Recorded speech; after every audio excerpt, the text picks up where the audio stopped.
Basically, my youthful age has been one of the interesting ones, and I'll let you know that youthful life has a lot to do with your lifestyle, has a lot to do with your future. I've gone through a lot in life. I've gone through rape, I've passed through molestation, I've gone through financial hardship, I've gone through torture, I've gone through lack of academics, rejection in the society.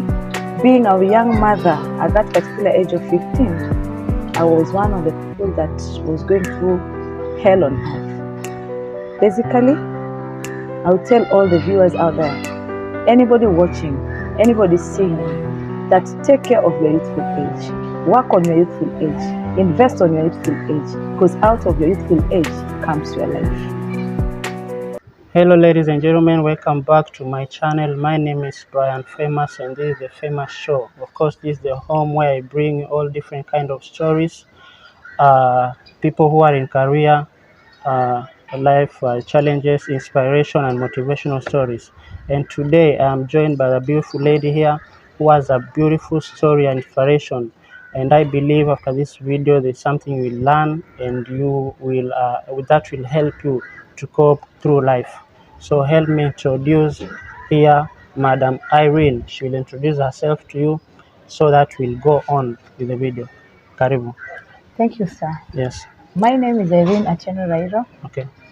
and 40 years of age, a civil engineer, a business person, or an entrepreneur. Call me an entrepreneur, and I'll appreciate that. Wow. 40 years of age. Yeah. And I'm happy. I turned 40 June, 6th of June this year. This year. Yes. You've already you've surpassed a lot of things. Yeah. Civil engineer. Yeah. Business lady. Yes. A mother. A mother of two. A mother of two. Yes. I believe you have some kind of an interesting story to share today. Very interesting. Take it away. Let me know about your youthful days before we go to what is this? Your school life, then career, then later business. Okay. Right. Okay. Basically, my youthful age starts at the age of 15. Yes. That's as for me. I don't know about the government, but personally, my youthful age started at 15. Yes. That was the time that I went through a lot. Raped at the age of 15. Yes.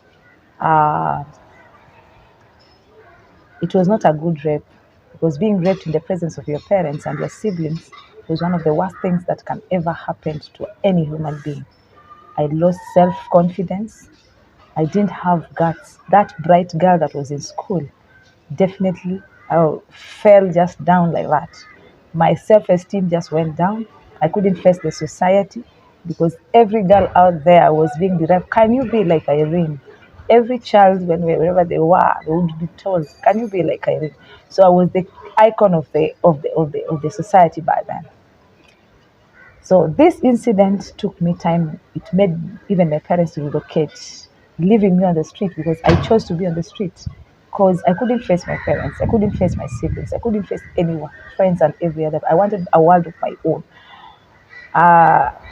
Growing up, I grew up with a little bit of amnesia, because I lost myself. I lost the sense of reasoning to know myself. And I realized that I came to my sense when I was giving birth to my son. Out of the rape came a child. And this child came, but I hated this child so much. I hated my father, I hated my brothers, I hated any man that I would see out there. But as the way life would want it, things turned around again. I sat down, somebody sat me down that knew me and said, "Irene, stop living that kind of life, or else you will die and leave this child." And I cared less. But as if somebody would go and talk to himself or herself out there when you're alone, I talked to myself and found out that I have a life to live. It's not the end of the world. It's not the end of my road. It's not the end of my destiny, as I thought it was. So I picked up the few pieces of my life, decided to do the one that I used to undo. The things that I did wrong, I ensured to correct them, like loving my son. He was one of the things or the people that I loved so much. Got out of the street, started looking for a job. Looking for a job for a Form 2 let's say Form 1, because I was just entering Form 2 and this happened. So for a Form 1 or Form 2 dropout, getting a job was just difficult. And I had nowhere to live. So I opted to go look for a to be a house girl. In the streets of Nyali, I worked. But unfortunately, I didn't eat even one of my salary. It's one moving from one house to another. Being molested by my male bosses, it was like a spirit hunting me around. And I tell girls out there, these things are real. I took it upon myself, working in one place. I worked at almost into 3 places, leaving my salary. Tabiwa, one thing they will tell you, oh, if you don't give in, usiponipa, sioni kama utafanya kazi hapa na mimi ndio nalipa salary yako. My wife just gives you salary, but I just deliver the salary, but I give the salary. So if I choose for you to stay here, you will stay. Those are the words that I used to get, that used to ring in my life. So I felt that I'm useless again. Left. I would work without salary. But because they accommodated with my child, I would survive. But coming to think of doing that thing, that sexual act, it was just a disaster to me because I was raped when I was still a virgin. So I decided to pick up my pieces and got 1,000 shillings from one of the help, because I used to now beg. So being that I was looking for now a business to do, I got 1,000 bob, decided to do business of food because everybody must eat. Let me catch you a bit. Yes. Okay, so how old are you while you're working as a maid? While I was working As a maid? as a maid? Yes. I was about 18. 18. I had not even got my ID. I was 17. And how old was the boy you gave back to? It was just 1 year. 1 year? Yeah. And where were your parents? My parents were living in Mikindani. In fact, they had separated because of the act. It was just something that I didn't have a good... They separated themselves? Yeah, my like father living alone, yes, mother living alone. Because of what happened to you? Yeah. How was that affecting them? Because I believe they would quarrel every now and then. Why is it? They should have come together to support the daughter. That's according to me. That. Yes, according to you. But yes, you know, it takes somebody who has gone... I'm not mocking my parents, but because they didn't have that proper education. Yeah. I was like a disappointment to my mother, okay, of which my mother was on my side, but my father was so... He couldn't face me, okay, to see her child being going through that. Yeah. So they had quarrels, intervals of quarrels. That's why I couldn't stay with them. I wanted them to live in peace. So I had to leave. Now, being that I left, yes, later on I realized they were also not in peace. So it meant my father had to leave to ensure that that I have to come back. Okay. The same father would ensure that I have to come. You people call me when she's back. Okay. But when I was back then again, we didn't have that rapport. It was he wanted to see me, but he didn't want... He wanted to face me, to see me, but in him, he was disappointed. You would see the disappointment. Okay. Yes. Because I'm a firstborn. I'm the firstborn. Yes. So they expected much from me. Yeah. Being a bright student in my class, I was one that they had banked on so much. So doing business here and there, yes, I would sell mabuyu, viazi, those are the things I would sell, because in food industry you don't go wrong, and if you go wrong you still eat it. Yeah, so you work to eat. So you'll say nitafanya lakini kichobaki nitakula. Mimi nitakula na mtoto wangu atakula. And if I tell you that my son ate ugali in the 4th day of his life, it was just an embarrassment. He did not take maziwa and so forth. What do you mean son ate the 4th day. I would take water, niweke kwa kibakuli, nichukue sima. Wajua sasa unachokora na pipa. You get ugali, you fanya like kauji, you feed your child. I would sleep around the blue room there. Kuna watu wanatengeza vifuli hapo tu mbele. That is where I would sleep. But during the day I would spend my day inside ferry. Ferry ilikuwa inaenda ikirudi, mimi sitoki. I would stay there na mtoto. So you will walk every evening from Blue Room to ferry? Yes. In the evening? With my son with me, yeah. When do you come the other side? When morning? It's already dark, because I want to sleep now. in the morning, when do you come now the next day, the other side to this side now? No, I don't vuka and nishuke chini. Niko tu ndani ya feri.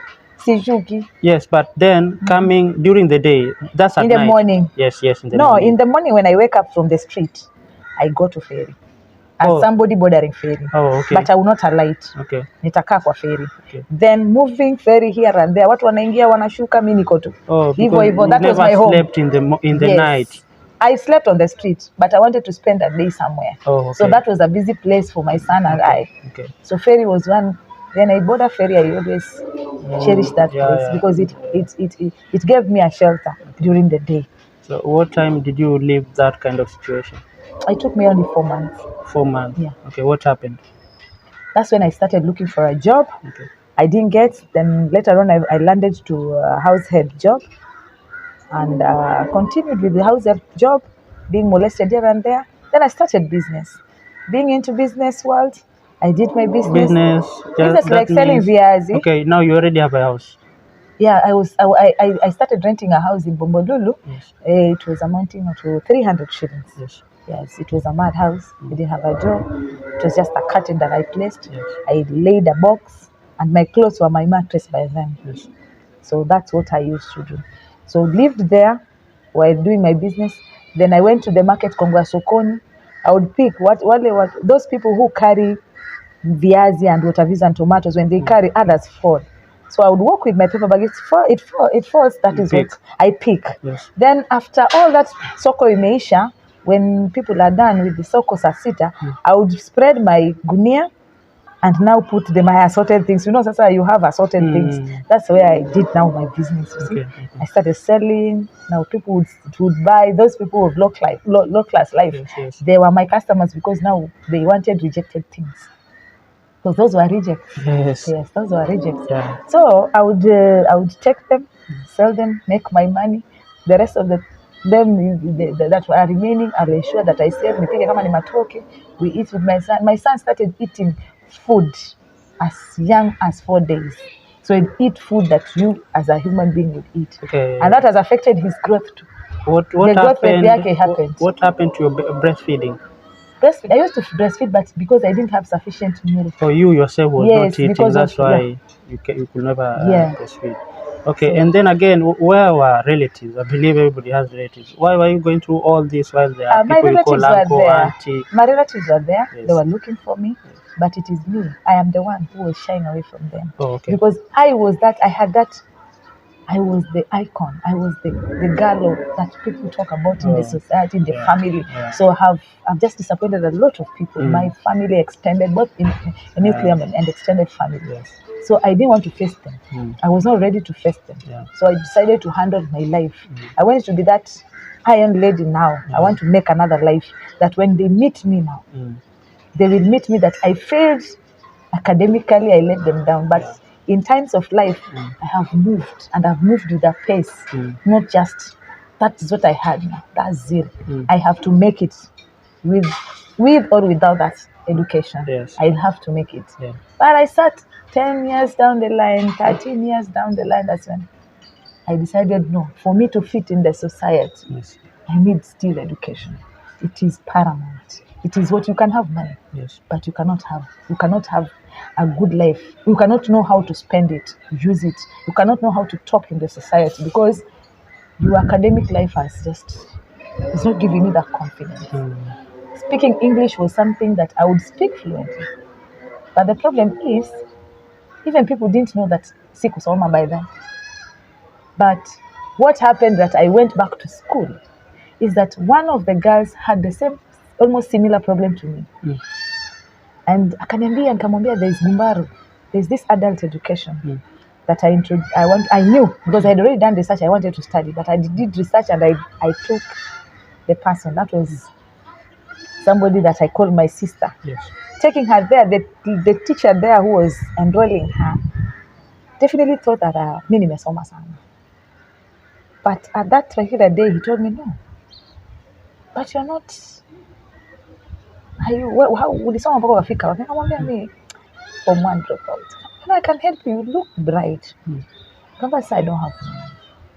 I still nurture. I still have a son. I have a daughter I had a daughter by then, because when I came back home, I was forced to marry to get out of my father's face. Always. Forced marriage. Okay. This person was a relative who molested me. I would say it was my fault because I couldn't submit myself sexually. So it was war. Every night it was war. This led me to be a drunkard person. Because I used to drink, yes. my friend. A daily drinking officer was my order. I went to EPZ, worked, but when I come back, I failed. Nikitaka kuingia kwa nyumba, I remember that I have to submit. You know, there is something that was built in me I couldn't submit. It is me now. This thing is mine. You see, it is mine. I wanted to keep it, but now because I've gotten married. In fact, I was nile kuchukuliwa kuwekwa. So that is another torture that I went through. Yes. I went through it, but I didn't stay for more than 3 years. Staying there for 1 year, I'm fruitful. I gave birth to my daughter, and my daughter is now doing medicine. Okay. My son is doing engineering. Yes. So I would say I got out of marriage because every day I would wake up punctured. It's like it's tormenting. Early marriages at the age of 17, 18, you're married. 17, alafu 18 ikanipata ndani ya marriage. So I got my ID when I was ready in marriage. That's how I stepped out of marriage, when I knew my right that you don't need to waste now the remaining part of your life. Now, you know, I'm remaining with a quarter. Half of my life went in the first place with the rape. Second part, a quarter of my life went with this so-called marriage. Yes. So I'm left with a quarter. And I say I will use this a quarter. I use this a quarter in a way that until today I don't regret. Now coming back to my studies where I reached, nikafanya form 4. Within 1 year, I studied from 1 to form 4. Chini ya mti. Within 1 year? Yes. Nilikuwa, is it Urugade na Madigade gani? Hapa next to Docs Pembe za Ndovu. Yeah, that's all. Yes. And yet there's a lecturer alikuwa anafundisha watu Gumbaru. So hapo nilikuwa nasomea nikishindwa na kaduda gangu kwa simu na flash nakuja mathematics. You know, I was the best student in class, so I believed in myself that naweza soma hizo zingine ni story I can read and understand. But hizo hesabu ndio I needed an assistant, so he would assist me until the time he told me ingia darasa. It was his school.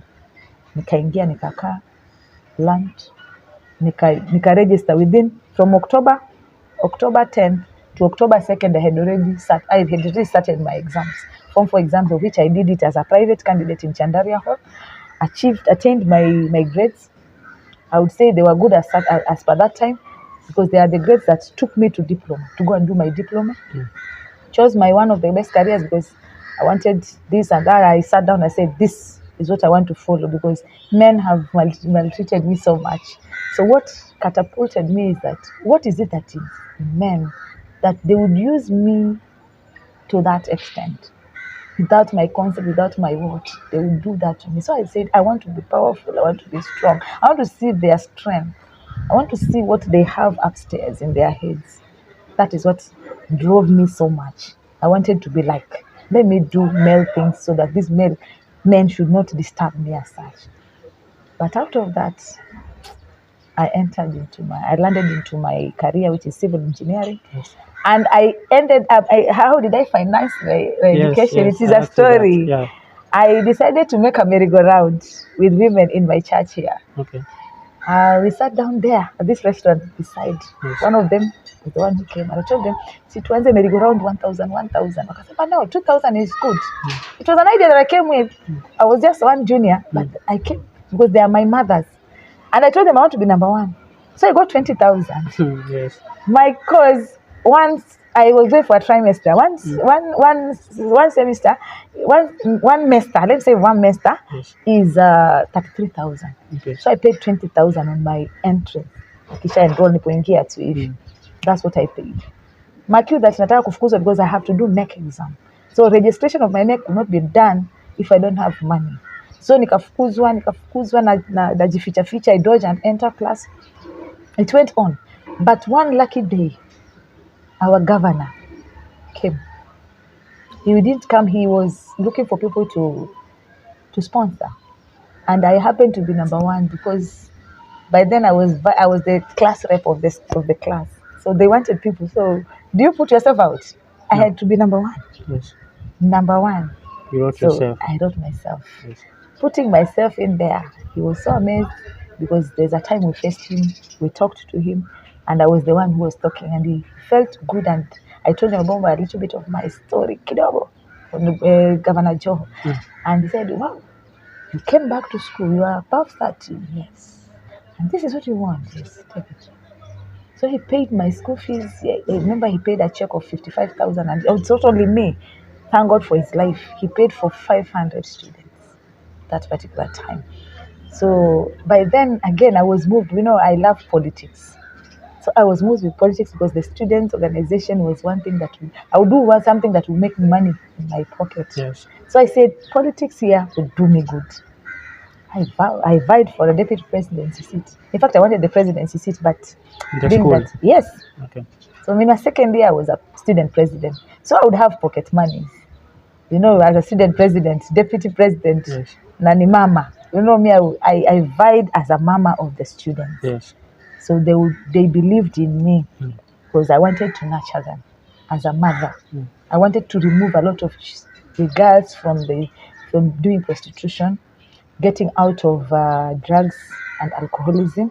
Those were my major areas because those are what I faced. Out of my miseries, I got a ministry in it. And I went in. I was voted in. In fact, nilipigiwa kura the best. Mimi ndio nilitokanga na kura mingi because deputy president anapigiwa votes pia huko. Sio kuwa nominated or nini. Unapigiwa kura. So nilipita yani na kura mingi sana.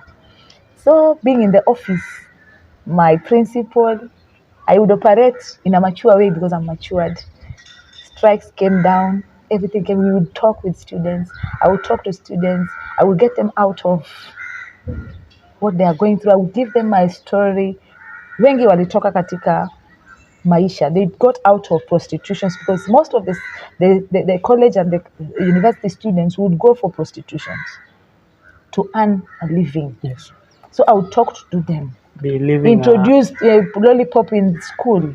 Buy lollipop and sell them in school. Make money that you don't have. Stop relying on men. Yes. They will not give you anything. They will only use you and use your destiny. And when they use you, your destiny is gone. I will talk to them the truth about sex. Premarital sex is very wrong.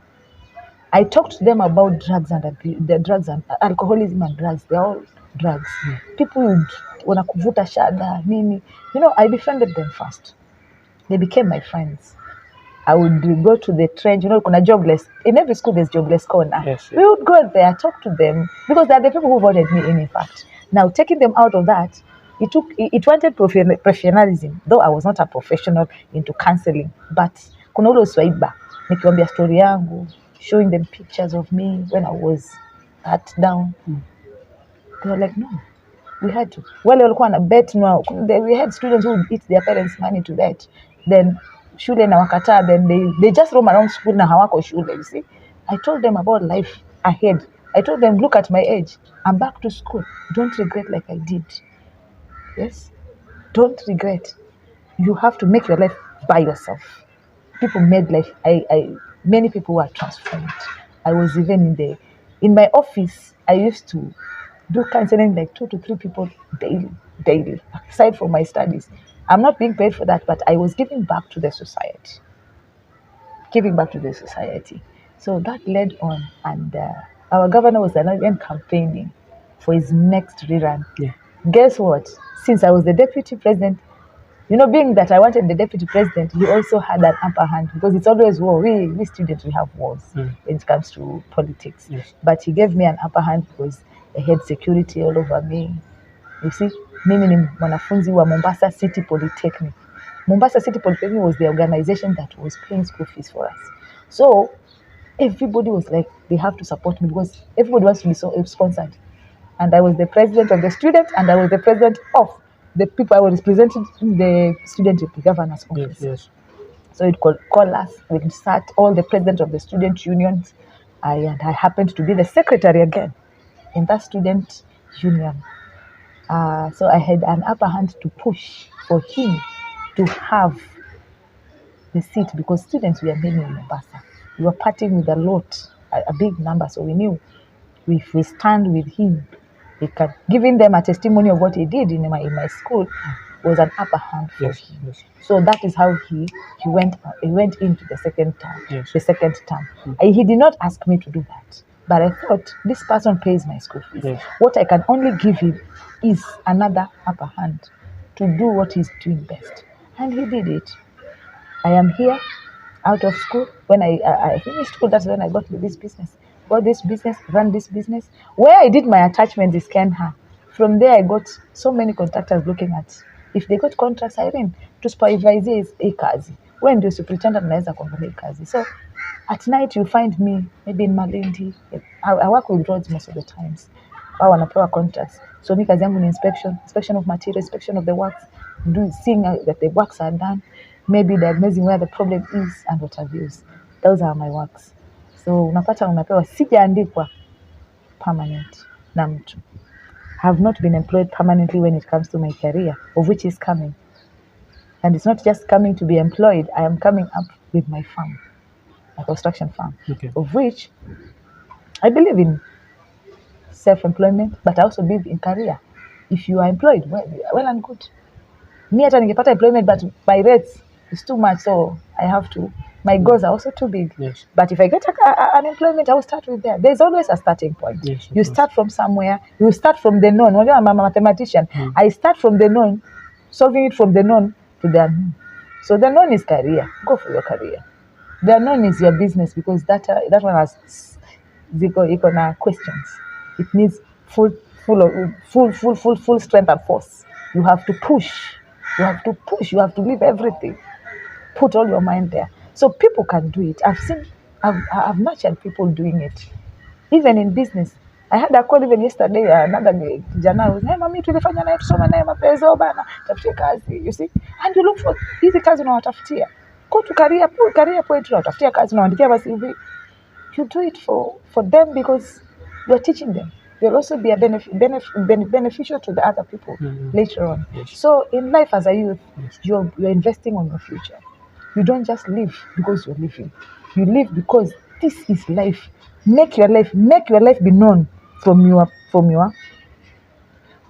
youthful age. I ask myself one day, I'm privileged to have built a house. I'm privileged to have a building of, I call it, biashara hii, watu wamerent yangu. Why? Because I wanted to do it to ensure that I can make it in life. So that I can give a testimony to people that despite all odds, have gone through this. I wanted to prove it to my children that they can still make it. I remember when my son was 19, I was saying, I have not made my 1 million. I wanted to make 1 million. By the age of 19, he cried in his birthday. I said, no, don't cry. A time will come. I will tell youths out there, 1 bottle of beer that you take is 200 shillings. 1 block is 50 bob only. 1 big block, 7 by 9. It's 50 bob. So out of 1 bottle, you can buy 4 blocks. It takes only 100 blocks to build 1 wall. Yeah? I'll talk of mathematics. So drinking every day, unaenda kwa bar unakunywa, you spend a lot. You waste a lot.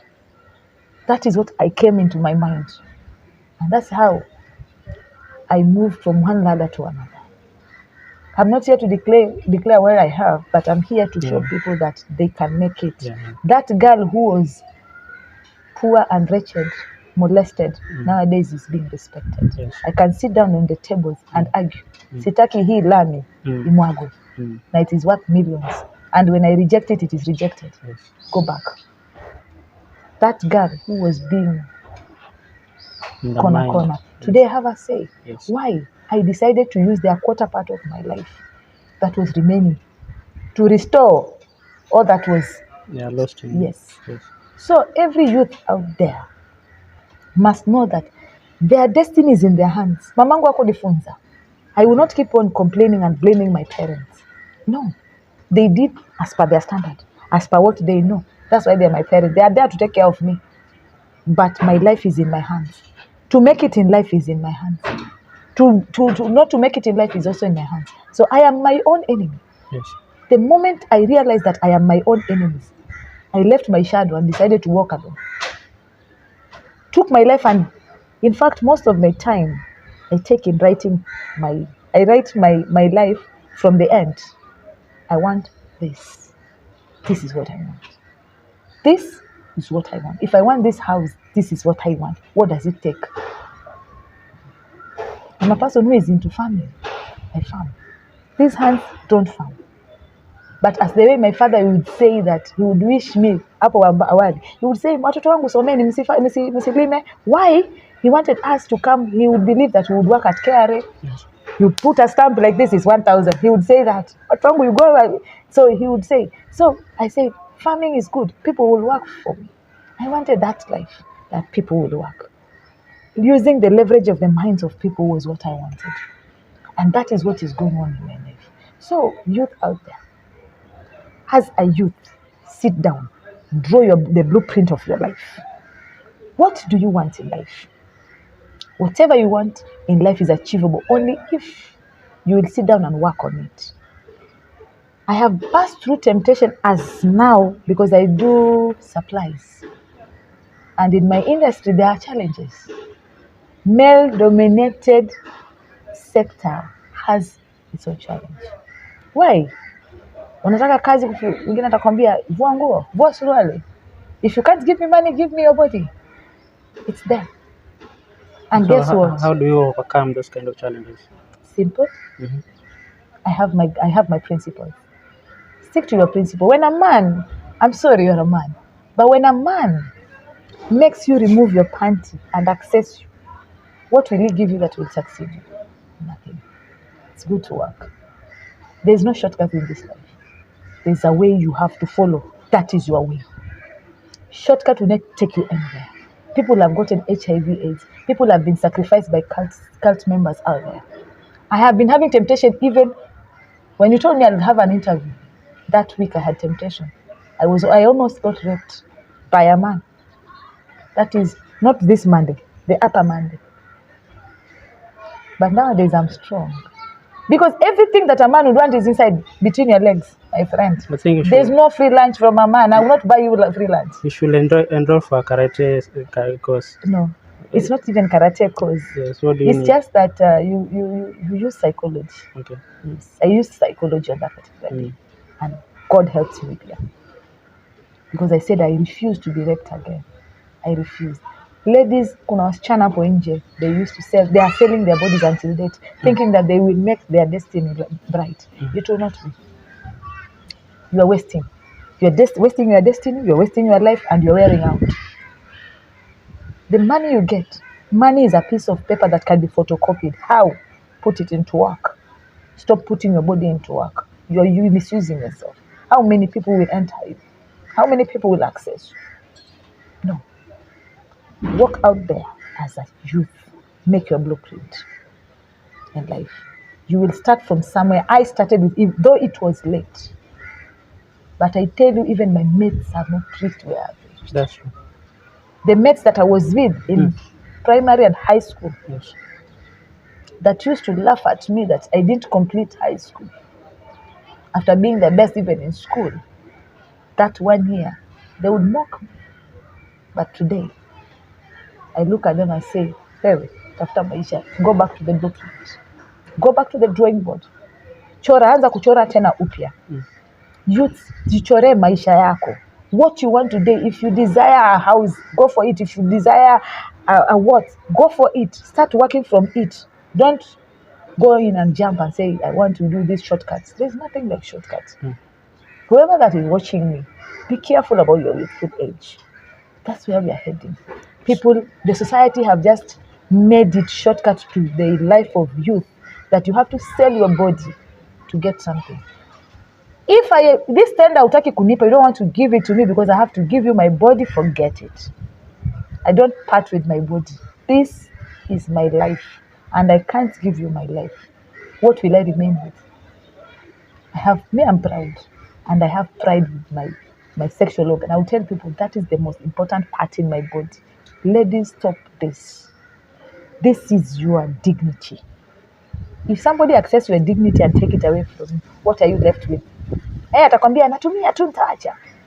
How many people have looked down on me and said, well, if you don't want to give me, someone else will do. namwambia tembeza kabisa.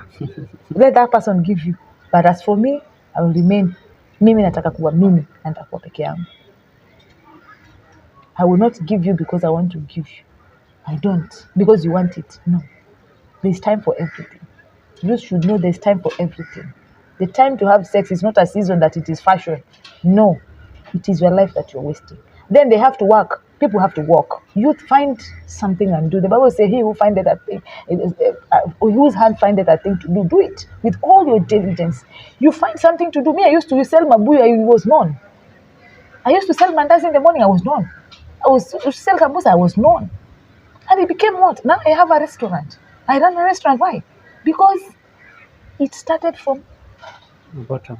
Put your diligence. What you find to do, if you find yourself, you can stitch shoes, my friend. Hakuna mtu ana talanta.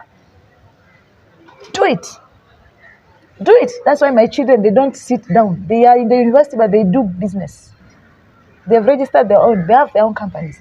I told them, you are leaving my house with 3 things. Your degree, your bank account has to have this certain amount of money, and you should be running a business or get a job. But these things should not miss before you leave. So strive to get them. And they should be with you for like 6 months. If then now you can leave. Why am I putting those measures? I'm not drilling them. I want to show them the direction, because me, let me tell you, at the age of 16, who would sit me down? I've never gotten an advice from my mother or my father. Like this, nimekaa chini. Sijasema ni kwa ubaya, but I lived in those era that kuongea juu ya kitu unaambiwa mpaka umekuwa. In fact, when my parents want to talk about something, utakuwa unatolewa. So I have never gotten any advice. Mimi yule ambaye I go and then I hit myself on the tree and I say, oh, there's a tree. I go. Nobody will tell me hapa kuna obstacle. No, that's how I used to walk. So that one gave me an urge to have an insight of where am I heading to? What is the way? Youth should take it by themselves. It is their responsibilities. That age, yangu iliwestika, but I recovered. It is very few people who will recover. Now recovering it takes you a lot of strength, a lot of energy, and you can even die in the process because you want to make it. You want to be at par. Start earlier. Better once mapema. You move into ladder. If you think politics is your area, go for it.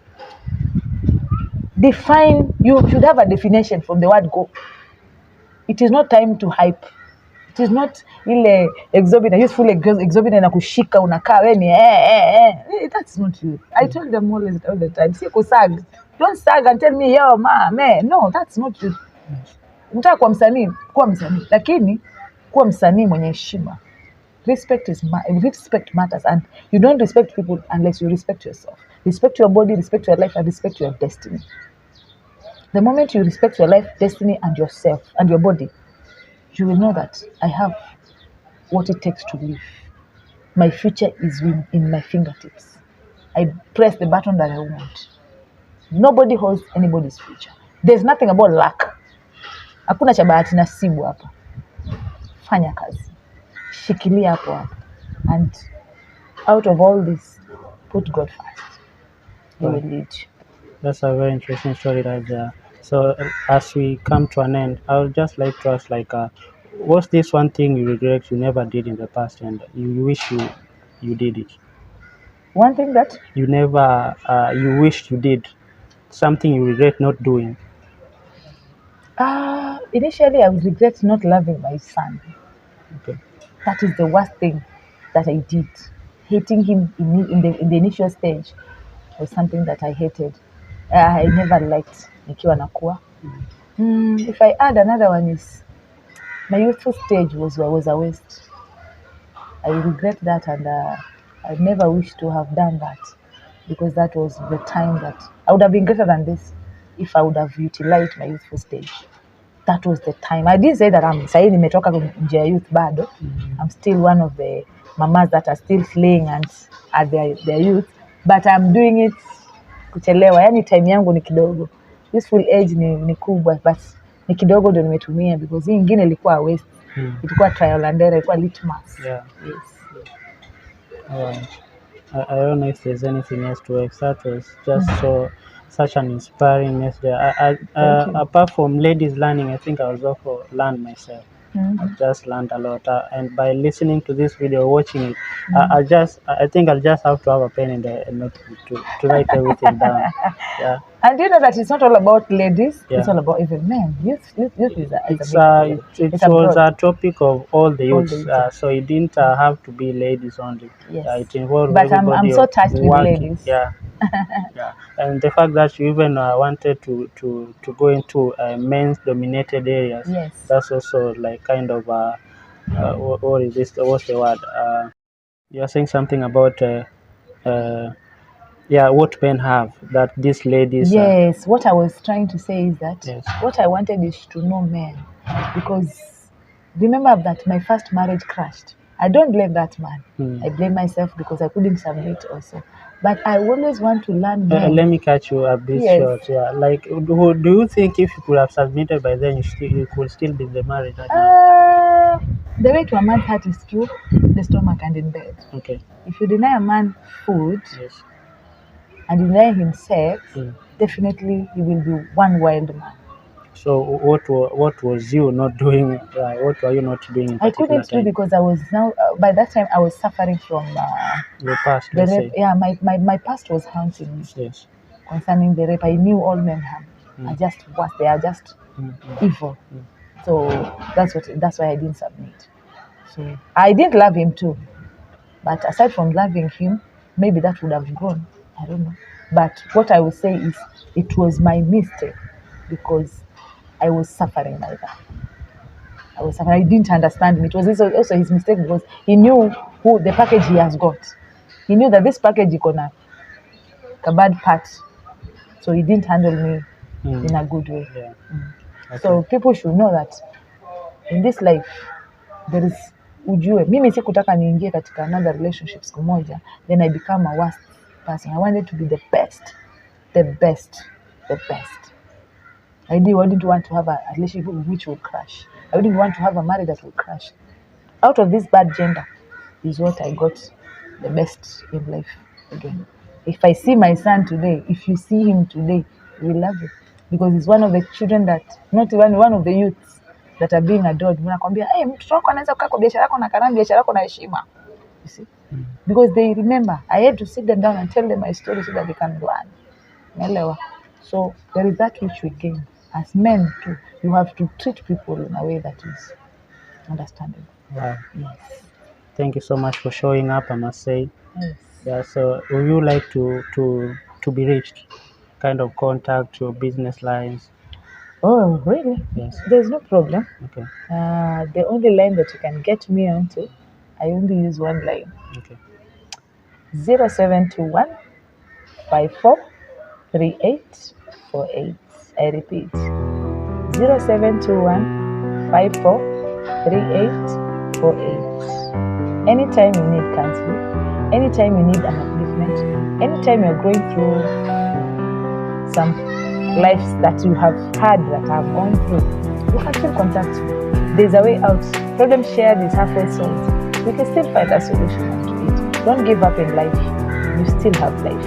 As long as you're breathing, there is what it takes to make your life be complete again. Thank you. Thank you so much, ladies and gentlemen. Thank you for keeping it the Famous Show. My name is Brian Famous, signing off.